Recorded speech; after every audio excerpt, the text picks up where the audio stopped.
احناف کے نزدیک قربانی کی دو قسمیں ہیں، واجب قربانی اور نفل قربانی۔ واجب قربانی کی پھر 3 صورتیں ہیں۔ پہلی صورت تو یہ ہے کہ قربانی کے ایام میں صاحب استطاعت پر، مالک نصاب پر شرائط کے ساتھ قربانی واجب ہے۔ دوسری صورت یہ ہے کہ اگر کوئی قربانی کی منت مانے، نذر مانے، تو اب اس پر بھی قربانی واجب ہوگی۔ مثلا کوئی شخص کہتا ہے کہ اللہ کے لیے مجھ پر قربانی لازم ہے، تو اب قربانی کرنا واجب ہے،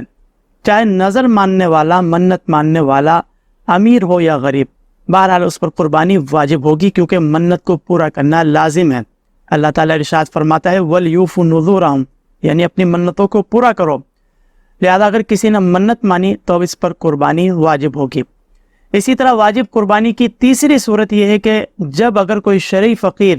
یعنی جو مالک نصاب نہ ہو، جس کی ملکیت میں 52.5 تولہ چاندی کی مالیت کے برابر نہ تو رقم ہو، نہ سونا ہو، نہ چاندی، نہ اضافی سامان وغیرہ، الغرض اگر کوئی شرعی فقیر قربانی کی نیت سے جانور خریدتا ہے تو اب اس پر اس جانور کی قربانی واجب ہو جائے گی، کیونکہ شریعت مطہرہ نے اس پر یعنی شرعی فقیر پر تو قربانی واجب ہی نہیں فرمائی، وہ تو مالک نصاب پر قربانی لازم رکھی گئی ہے، لیکن اس شرعی فقیر کا قربانی کے لیے جانور خریدنا یہ قربانی کو واجب کرنے کے قائم مقام ہوگا، یعنی عرفاً یہ بھی قربانی کی نذر ہے،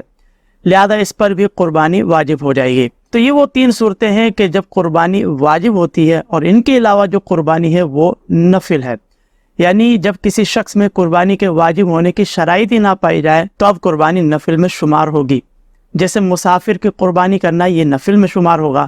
کیونکہ مسافر پر قربانی واجب ہی نہیں، لہذا اگر مسافر قربانی کرتا ہے تو یہ اس کی قربانی نفل میں شمار ہوگی۔ اسی طرح ایسا فقیر کہ جس نے نہ تو قربانی کی منت مانی ہو، نہ ہی قربانی کی نیت سے کوئی جانور خریدا ہو، مثلا اس کے پاس پہلے سے کوئی جانور موجود ہے اور اب اگر وہ اس کو ذبح کرتا ہے تو اس کی یہ قربانی نفل میں شمار ہوگی۔